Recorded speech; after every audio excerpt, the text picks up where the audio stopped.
సికింద్రాబాద్ వారాసిగూడ చౌరస్తాలో సీఎం సాయి యాదవ్ ఆధ్వర్యంలో హనుమాన్ జయంతి వేడుకలు ఘనంగా నిర్వహించారు. అనంతరం 2000 మంది భక్తులకు అన్నదానం చేపట్టారు. ఈ కార్యక్రమానికి పలువురు ప్రముఖులు బస్సువాసులు పాల్గొన్నారు.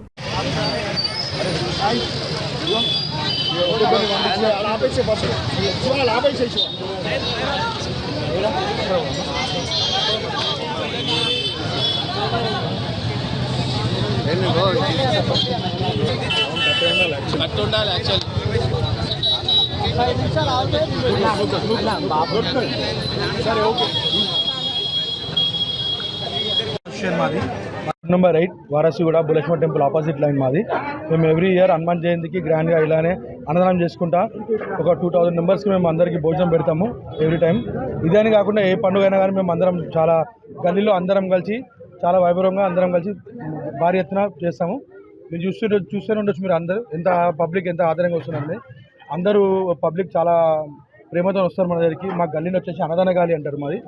ఎవ్రీ ఇయర్ 15 ఇయర్స్ నుంచి మేము అన్నదానం చేస్తున్నాము హనుమాన్ జయంతికి. ఇదే కాకుండా దుర్గామాత పండుగ కానీ గణేశం పండుగ కానీ మేము ఇలానే అన్నదానం చేస్తాము.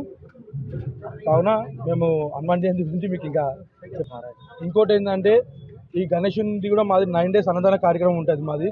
దుర్గామాత పండుగ కూడా మేము 5 days అన్నదానం కార్యక్రమం చేస్తాము. అట్లా మాకు ఏ పండుగ ఉన్నా కూడా మేము కంపల్సరీ అన్నదానం ఎక్కువ మేము ఎంచుకుంటాము. ఈ ర్యాలీ ఇట్లా అవన్నీ కాకుండా మా గల్లీలో ఏంటంటే అన్నదానం అంటే ఒక 10 మందికి భోజనం పెట్టాలని మాకు ఆనందం.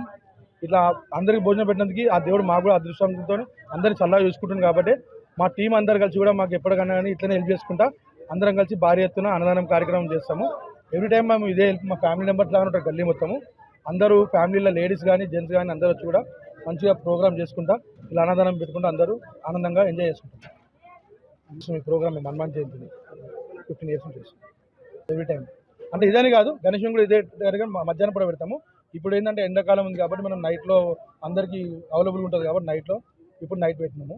గణేశం పండుగ అయితే ఎవ్రీ 9 daysలో 8 days పెడతాము అన్నదానం. మధ్యాహ్నం కరెక్ట్ 1 o'clock షార్ప్గా సేమ్ ఇలానే 2000 మెంబర్స్కి మేము భోజనం పెడతాము. యాక్చువల్గా ఏంటంటే మా బ్రదరు చనిపోయినాక ఆ ఇయర్ నుంచి మేము ప్లాన్ చేసినాము. యాక్చువల్గా మేము అన్నదానం చేయాలి అనుకొని మేము నిర్ణయించుకున్నాం మా బ్రదర్ పేరు నుంచి. అక్కడ నుంచి మేము కంటిన్యూగా చేస్తున్నాం అట్లా.